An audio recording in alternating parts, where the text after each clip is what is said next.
Alright everyone, welcome back to another video, virtual warfare, a text-based role-play fighting tutorial. In today's lesson, we're going to be looking at Spar, and now that we know the basic commands of how to write out,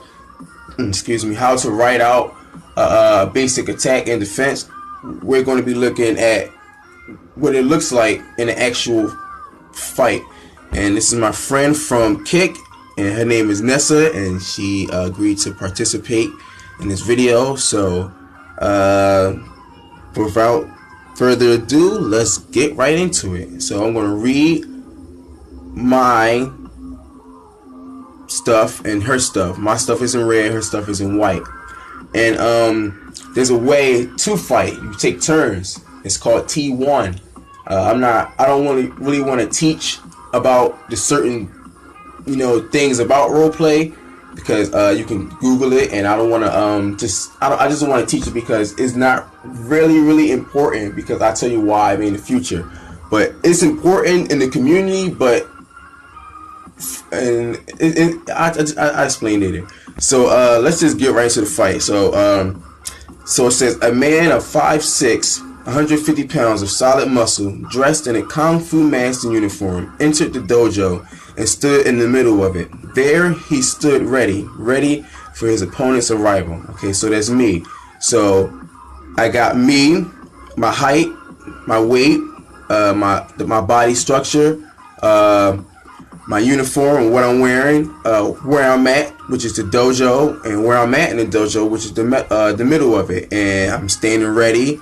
And I'm waiting for our opponent. So pretty much a lot of stuff is there, but it's just in a basic form. I'm not detailing, my Kung Fu uniform. I'm not detailing anything that's not needed to be detailed. These are the simple things that you could just write, and your opponent should be able to understand. So let's see what my opponent wrote. So she says she walks onto the dojo with my hair held up by a ponytail holder with yoga pants and a workout shirt, walks into the mat and stands across from my opponent. So she walks into the dojo with her hair tied up and yoga pants, her outfit, and she walks into the mat. She waits for me. So practically the same stuff that I did, she has done. Where as far as entering the match, whatever. So now it's my turn. So the person who attacks, the person who posts first usually is the person who attacks. So it's the person who makes the interest, the opponent, and then the first person makes the attack. I know I'm probably making it complicated, so I'm sorry about that. But let's just read what I wrote next. So he would bow in a nodding way toward his opponent in respect before he attacked. From 10 feet away, he dashed at his opponent to stop 3 feet away, stepping into a right leg side kick to kick her left arm to weaken him. So pretty much, I'm bowing, whatever. But this is the thing. See, I stated a distance. I stated accurate distance, which was I started from 10 feet and I stopped at 3 feet. Now, this is something you will learn, or I would teach in the advanced part, because during my years of trying to teach people, I noticed that a lot of people didn't state the distance of what they was doing. So I just figured that there was something that people didn't really grasp, so I didn't add it to something that was basic, so I put it in the advanced part. And besides that, it deals with measurements, and in the advanced part you have to know a lot of measurements and what to measure or whatever. So let's just read what she said.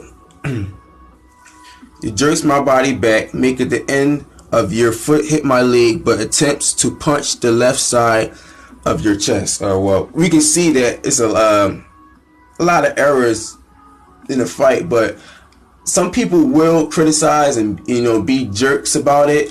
But I'm not here to preach about proper grammar and stuff like that, because no one's perfect. And besides that, being perfect about everything makes people not want to even join or be a part of the community of fighting, which is I love it a lot. And a lot of people attack people for the wrong reasons, and that's one of them, about grammar. But so let's just move on. So Says she jerks her body back, making the end of her foot. So she's jerking her body back, making the end of her foot block the punch, and she's attempting to punch my chest with her. Yeah, punch my chest. So this is what I have done in response. After his kick was blocked, after she blocked the kick, he seen a punch coming, curled his arm to block his side, using his right arm to punch straight at her nose. So while her punch is coming, I'm using her arm to curl and block my side, and I'm punching at her nose to injure it. In response, she says, falls back and touches her nose softly before ignoring it and getting back into stance and throwing a roundhouse kick to trip him. So she's pretty much accepting the blow in her nose. So she fall back and touches her nose, ignoring the pain, but she gets back into her stance and throw a roundhouse kick to trip me. So my response is, during the kick, he jumps up and does a scissor kick at her chin. So while she's sweeping and coming with her kick, I'm jumping up and scissor kicking at her chin or whatever to knock her out. She says, my head jerks back and I fall into the ground. While I'm down, I kick at your kneecap and try to make you collapse. So I guess she gets hit by the kick, and she falls to the ground, and while she's on the ground, she's kicking at my knee, and that's what's happening to make me collapse, and that's what's happening. So my response is landing. He gets kicked in the kneecap, stumbling back to avoid being broken. So I'm landing and I'm getting kicked, but I'm stumbling back to avoid getting broken, as it says right here. Stepping to her again to stomp her if she was on the ground. If she stood up, he would fly kick at her chest. So pretty much this is real complicated. I'm not trying to make this video too long, but it's the essence of time. Whereas after I stumble back, she has time to get up or remain on the floor. Now there's these things called hypotheticals, where people develop this term hypothetical, where you don't know what your opponent would do, but you still state that you would do something if this would occur. It's just hypothetical. But today's people put it into a term, but back in the day, it was just something you just did because it was like I guess a source of what to do when you write things, whatever. So she stood up. Okay, so we're just gonna move on.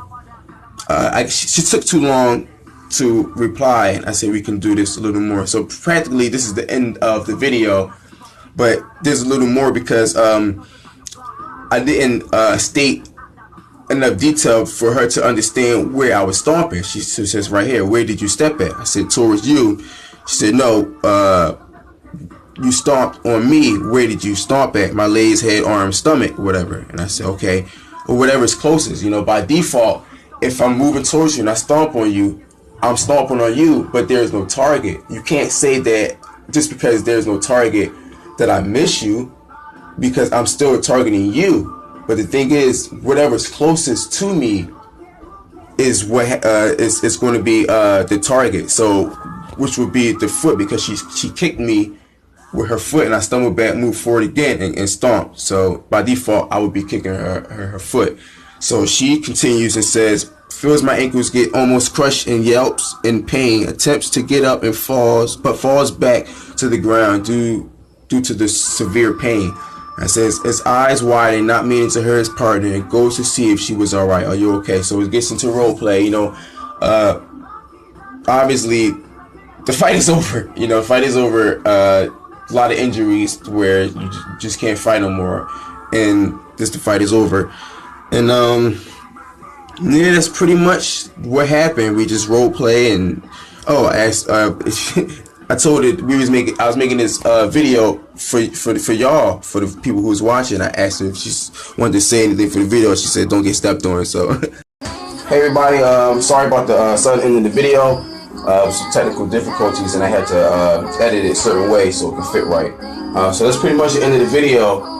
In the description below, I'm going to send a link, T1 fighting examples, where you can see how to put these basic commands into use for fighting, whereas you get different terms of what hypotheticals are, interruptions, how to take turns when you do fight. I'm also going to send a link for the manual that I use to write these slides or whatever, so you can use that to just read about or just to share with your friend. And it also has the link to the videos in them. In the future videos, it's going to be the advanced part of virtual warfare, where it's going to be talking about measurements and how to use laws of effort, to where you can show how much energy one is putting out to a punch, where it just, you just punch. Now you can see how much energy, how much force one is using.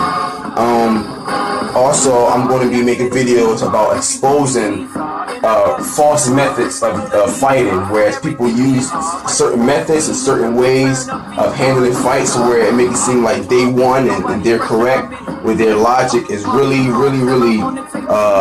dangerous to take in, because the logic is kind of inconsistent, and if you take these terms and these logics in, it might hinder your roleplay learning experience. So that's pretty much it. Thanks for watching, and we'll see you next time. Deuces.